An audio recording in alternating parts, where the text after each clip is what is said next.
Neymar Jr. ব্রাজিলের বিশ্বকাপ দলে জায়গা পাওয়ার পর প্রেমিকাকে জড়িয়ে আবেগ আপ্লুত হয়ে পড়েন নেইমার। এই তারকাকে বিশ্বকাপে দলে রাখায় উচ্ছ্বাসে ফেটে পড়েন ভক্ত সমর্থকরা। কেউ কেউ স্বস্তির নিঃশ্বাস ফেলেছেন।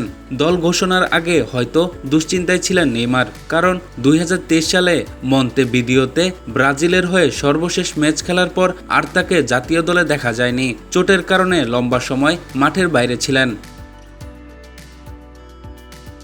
34 বছর বয়স বলছে নেইমারের, এটাই হতে পারে তার ক্যারিয়ারের শেষ বিশ্বকাপ। বন্ধুরা উল্লাসে মেতে উঠলেও নেইমার নিজের আবেগ ধরে রাখতে পারেননি। দীর্ঘ চোটের দুঃস্বপ্ন, মাঠের বাইরে থাকা যন্ত্রণা এবং সব বাধা পেরিয়ে আরেকবার দেশের জার্সিতে বিশ্বমঞ্চে প্রতিনিধিত্ব করার সুযোগ পাওয়ায় আনন্দে প্রেমিকা ব্রুনা বিয়ানকার্দিকে নিয়ে কান্নায় ভেঙে পড়েন তিনি।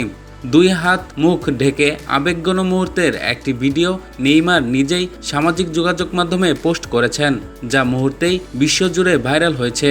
ভিডিওটি শেয়ার করে নেইমার লিখেছেন, আমার জীবনের সবচেয়ে উত্তেজনাকর এবং আনন্দের দিনের একটি দৃশ্য আমার ইউটিউব চ্যানেলে। ধন্যবাদ ব্রাজিল।